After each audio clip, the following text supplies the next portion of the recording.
Good morning, people. It's Friday, the 26th, and we are back where we belong. No longer Thursday nights, it is Tuesday nights, thanks to bold Eric Ten Hag. Are you ready?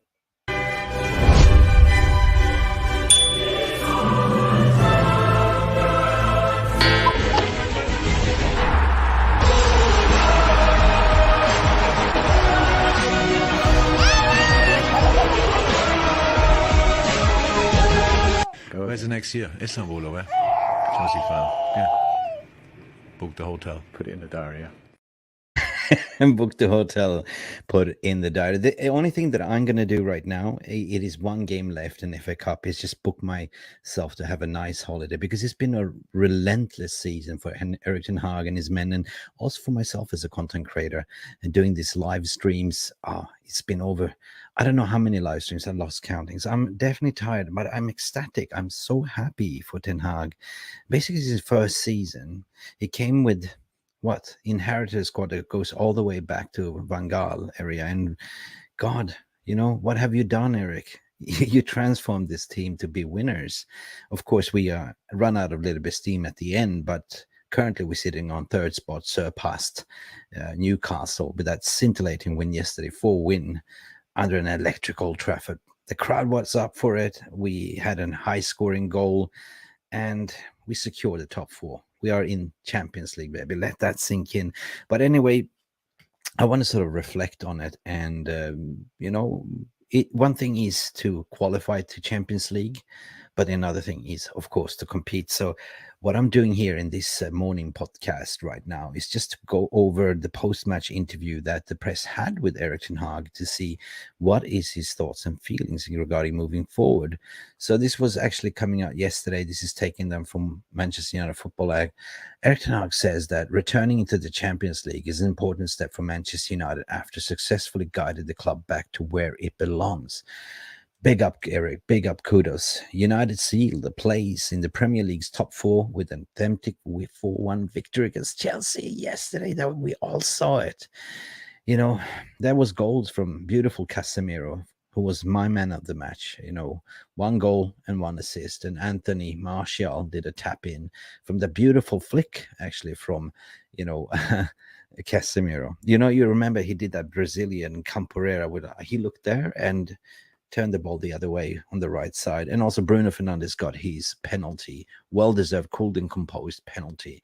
And also Marcus Rashford got his 30th goal of the season. Wow, what a result of the season, to be honest, right? But it wasn't easy. It was hard work, according to my opinion. We've seen ups and downs, but it was never meant to be like a straight run at the top 4. Because Erik ten Hag came in new to this season, inherited the squad, what he had. He basically took a blank piece of canvas, slapped a little bit of Fred on it, didn't work. Slapped a little bit of McTominay on it, didn't work. Then introduced Casemiro, that was brilliant. And Eriksen, fantastic signings. But of course, yesterday we saw that Eriksen was knackered. He ran out of juice and probably not the person to sort of move forward with. It's great to have in the squad, but I'm just afraid that Eriksen will end up like a Juan Mata, great technical abilities, but not enough engine to run around at the end of the days. We have a little bit of an aging squad, so we need to understand and look what Eric is going to do in the transfer market. Eric was understandable, satisfied, and there was a very important victory, but cited we need to further develop from his side as he continues to mold the Reds into his image. And that image is bold. The gaffer spoke to various media outlets yesterday, of course, in the aftermath of the fixture. And you can read here on, One Football app what this was all about. But he says basically this is not mission completed. So let's dive into the sections about Ten Hag. Where do we belong? He was asked the question. He said basically it's really important to finish in top 4, 100%. Why is it so? Because Champions League attracts good players. This club belongs in the Champions League, and it's not so easy in the Premier League. It's a tough competition, strong, with a lot of teams competing for that. And we made it so good this season. Yeah, but you didn't make it easy either. This is Manchester United, 100%. And this is what I was saying. Like, one thing is to qualify, but another thing is to compete. So we need to strengthen. We go to the next topic, which is end to end. For me, looking back, it was kind of an end to end game. It was an open game, especially in the midfield. Like, we never have I seen us being so opened, but it was kind of a noticeable game that we sort of coming to the end of the season game. But for me, it was 3 points or nothing. Even 1 point was guarantee us to qualify in the top four. Right? So in order to prepare for the next season, it was quite relaxed in the mind of asking the question, but it's difficult to play against difficult to play against Chelsea, and they created chances, but also gave away a lot of space in the break. He says, to be fair, we should have scored more goals. Yeah, we could have scored at least 5-6 goals. It's not my game, he says. It's too open. Here's what he says: it's not my game. It's too open. Oh, this is very interesting. We have to defend better, and we're not allowed them to have too many chances. Okay? And also, in the breaks, we should have scored more. We should have been much better and clinical. But of course, in the end, we don't complain about that. We are in the top four, and that is the most important thing. Tonight is a big compliment for everyone in this club. Yeah, that is how we can summarize it. Like, we can dissect this kind of end-to-end football, but he clearly can see that this is not the way Erik Ten Hag wants to play. He has to adapt according to what he's got, and therefore, yeah, he's proud as punch to actually make top four, and so are we as fans, and actually to be in the Champions League. Spirits are high, 100%. Our spirits as high as fans as well. Like, no more these dire things. We actually won a Carabao Cup, and we have an opportunity to win the FA Cup as well. But Erik Ten Hag keeps saying that I'm comfortable here, very comfortable. We are very comfortable with you too, Erik. You have brought positivity back into this fan base. But I remember at the second game, Brentford, it was tough. But yeah, I think we can construct a team. It's a good spirit. We're working very good in the training pitch. Hey, we get results. Hey, we are improving, and I think we are in the right direction. Yeah, and we know we're still not there where we want to be, but we are back in the Champions League. We are back in the Champions League. That's what I think is a really, really important step, he says. I also said so. We had to be, because if you want to be successful, you have to be in the Champions League. Whoa. Now let's talk about the ruthlessness, which is definitely needed. He's went to say defensive organizations was better. Yeah, Wan-Bissaka was immense together with Victor Lindelof. The whole back four was fantastic, to be honest. More and better decisions is needed. First half, we had problems, he said. They came into between the lines, but fed to play without pressure and to go forward. You can see that. It was always difficult to play against them like this. Yeah, of course.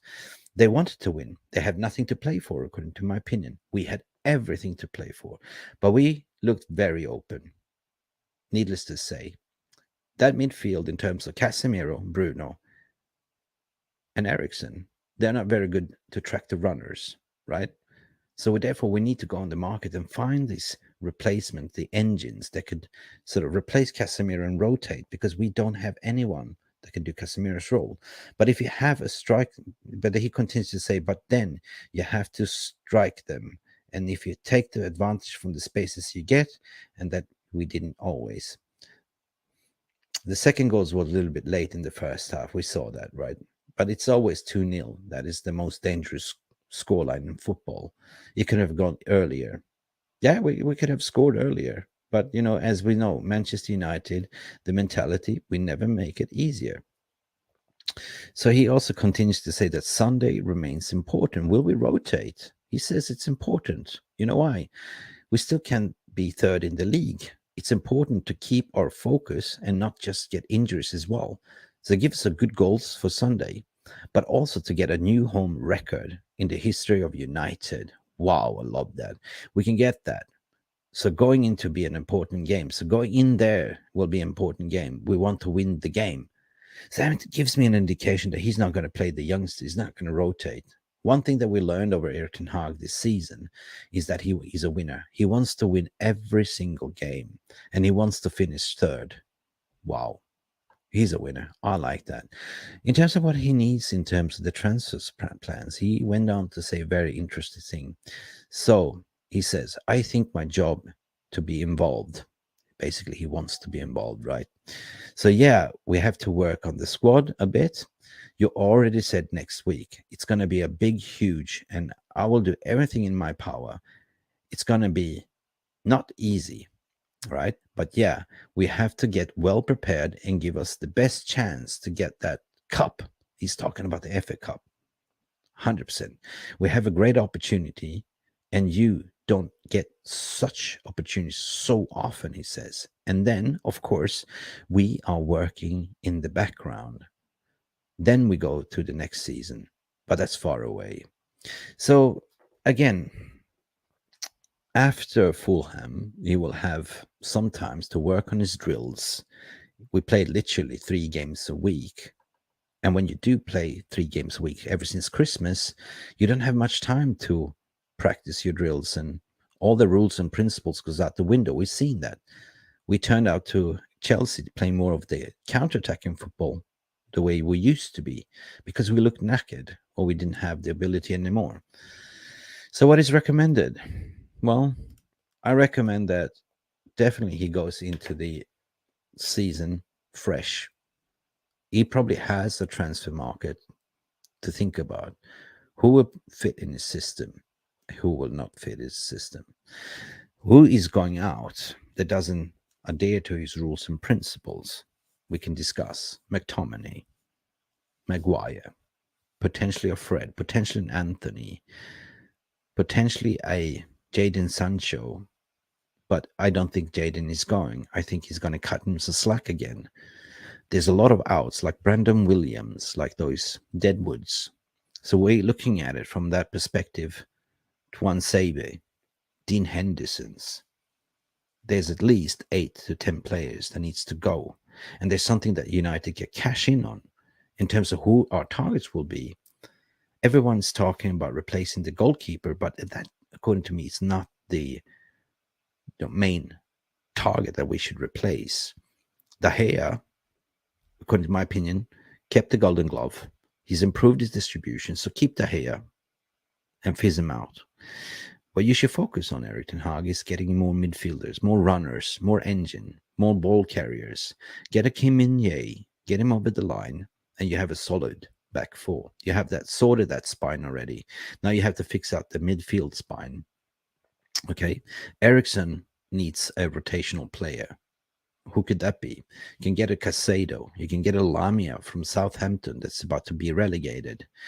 You can get a lot of lower players, but surely he probably is looking at Frankie de Jong to say, hey, I didn't get Frankie last season. I might get Frankie this season, right?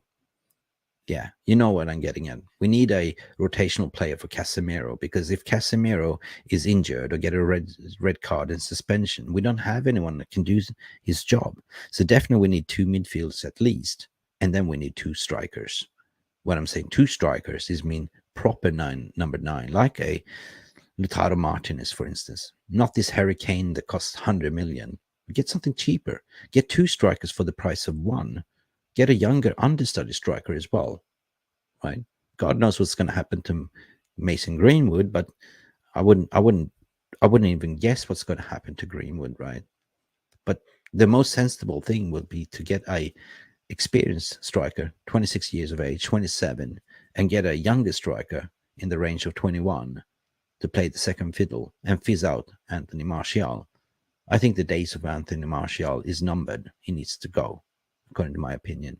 For me, it's never been about the player FC. I always look at the improvement of the squad, because we are here, as Erik Ten Hag to say, we're here to win, we're here to compete. Let me know what you think in the comments below. This is my reflection. I'm super happy. I'm super happy about this season. This season for me was never to get into top 4. If we did win a trophy and got into top 4, that was a bonus. And now I am gassed up like hell, to be honest.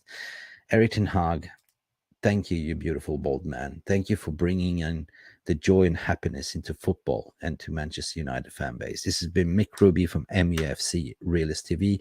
Please like and subscribe, and we should see you later tonight in our happy hour quiz show. Bye for now. Enjoy your day. Bye. I need you to promise me that you'll be on your best behavior. I promised other people that I'd be on my worst behavior. And I gave them my word, so... Don't make me fire you. You can't fire me. You're acting manager, not office manager, so you have no firing powers. Don't make me pre-fire you. You wouldn't dare. Watch this. You're pre-fired. Thank you so much for stopping by and watching Mufc Realist TV. Don't forget to like and subscribe and follow us on the socials.